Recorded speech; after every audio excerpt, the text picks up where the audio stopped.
पूर्व विदर्भ के गोसेखुर्द परियोजना प्रभावितों की समस्याएं अभी तक पूरी तरह से हल नहीं हुई है। इस मुद्दे को लेकर पूर्व मंत्री और विधायक डॉक्टर प्रेरणा फुके ने विधान परिषद में जोरदार तरीके से प्रकल्पग्रस्तों के न्याय के लिए अपनी बात रखी। हाल ही में वित्त मंत्री अजित पवार ने गोसेखुर्द परियोजना के लिए निधि की घोषणा की। इस पर चर्चा के दौरान विधान परिषद में विधायक डॉक्टर फुके ने परियोजना प्रभावितों को न्याय दिलाने की जोरदार मांग की। उन्होंने कहा कि विकास प्रक्रिया में प्रभावित लोगों के साथ अन्याय नहीं होना चाहिए और उन्हें उनके अधिकारों के सभी लाभ मिलने चाहिए। इसके लिए उन्होंने लक्ष्यवेधी सूचना प्रस्तुत की। गोसेखुर्द परियोजना के कारण 18,000 से अधिक परिवारों का पुनर्वास किया गया है, लेकिन प्रशासन की लापरवाही और अनियमितताओं के कारण कई प्रभावित परिवारों को अब तक पूरा न्याय नहीं मिला है। कई परिवारों को पुनर्वास प्रमाण पत्र दिए गए हैं, लेकिन उन्हें अभी तक अपेक्षित लाभ नहीं मिला है। उन्होंने आश्वासन दिया कि जब तक परियोजना प्रभावितों को पूरा न्याय नहीं मिलेगा तब तक यह संघर्ष जारी रहेगा। परिणय फुके। माननीय सभापती महोदय धन्यवाद। लक्षवेधी क्रमांक 10 मंत्री महोदय छापल्याप्रमाणे माननीय सभापती महोदय, गोसीखुर्द प्रकल्प ज्या संदर्भात माझी लक्षवेधी आहे 1984 चा प्रकल्प आहे। 18,500 कोटी रुपये खर्च करून हा प्रकल्प तयार करण्यात आलेला आहे। हा राष्ट्रीय प्रकल्पाचा दर्जा या प्रकल्पाला मिळालेला आहे आणि जवळपास 2.5 लाख हेक्टर जमीन सिंचनाखाली या प्रकल्पामुळे आलेली आहे।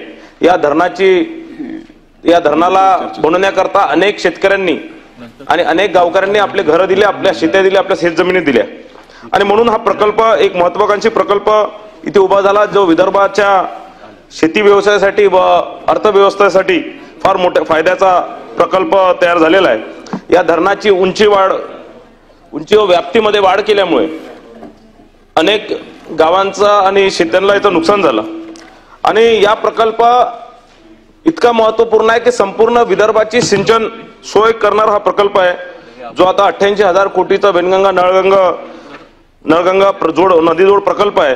तो या गोसीखुर्द धरणावर डिझाईन करण्यात आलेला आहे। या प्रकल्पामध्ये जवळपास 18,444 कुटुंब बाधित झाले आणि 19 ऑगस्ट 2025 च्या शासन निर्णयाप्रमाणे त्या कुटुंबांना एकमुष्ट 2,90,000 नोकरीऐवजी एकमुष्ट 2,90,000 रुपये देण्यात आले।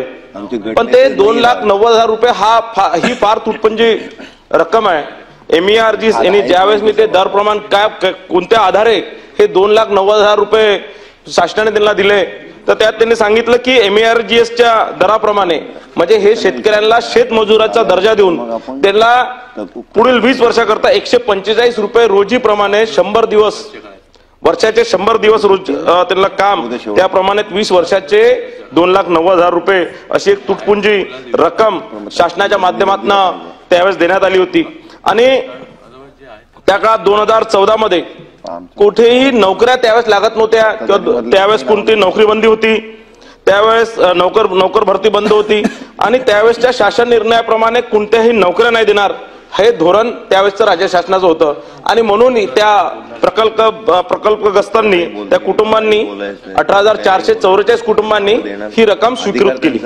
पण त्यानंतर त्यांना त्या लोकांना सगळ्यांना प्रमाणपत्र वितरित केले होते। 20/5/2013 प्रमाणपत्र आहे, 23/6/2005 प्रमाणपत्र आहे किंवा 14/3/2017 प्रमाणपत्र आहे, 26/8/2021 प्रमाणपत्र आहे, 2016 प्रमाणपत्र आहे। असे अनेक लोकांना प्रमाणपत्र वितरित करण्यात आले आणि त्यानंतर जवळपास 10 या जे बाधित कुटुंब आहे यापैकी 10 विद्यार्थ्यांना किंवा 10 उमेदवारांना ची निवड विविध शासकीय विविध विभागांमध्ये करण्यात आली। त्यामध्ये सुखदेवे असतील, भूते असतील, नागदेवे असतील, मारबते असतील, बनसोड असतील, हावरे असतील आणि या सगळे उईके असतील, धनविजय असतील, हे सगळे अनुसूचित जाती जमातीचे जे उमेदवार होते त्यांना या प्रकल्पग्रस्ताचं आरक्षण मिळून त्यांना नोकऱ्या मिळाल्या। पण त्यानंतर शासनाने 29 जानेवारी 2025 ला एक शासन निर्णय निर्मित केला आणि त्यामध्ये या सगळ्या प्रकल्पग्रस्तांना ज्यांना नोकरी मिळाली त्यांना हे कोणतंही या प्रकारचं सोय किंवा आरक्षण त्यांना लागू होणार नाही या संदर्भातला त्यांनी धोरणात्मक एक निर्णय घेतला। पण माझा या माध्यमातून मंत्री महोदयांना प्रश्न आहे की या सगळ्या उमेदवारांकरता ज्यांची निवड झाली अशा उमेदवारांकरता आपण सहानुभूतीपूर्वक विचार करून यांची निवड अबाधित ठेवणार काय हे प्रमाणपत्र जे त्यावेळेस सक्षम प्राधिकरणाने 3/5/2010 GR प्रमाणात दिले होते, प्रकल्पग्रस्तांना प्रमाणपत्र दिले होते, ते आजपर्यंत रद्द करण्यात आलेले नाही आहे. त्याची व्हॅलिडिटी आजपर्यंत आहे. त्या सगळ्यांची व्हॅलिडिटी जोपर्यंत अबाधित आहे म्हणजे 29 जानेवारी 2025 च्या GR ज्यावेळेस लागू झाला त्यावेळेस पर्यंत या सगळ्या प्रमाणपत्राची व्हॅलिडिटी होती आणि म्हणून या सगळ्यांना वैध समजून या लोकांना नोकरीचं प्रमाणपत्राच्या आधारावर नोकरी मिळणार काय.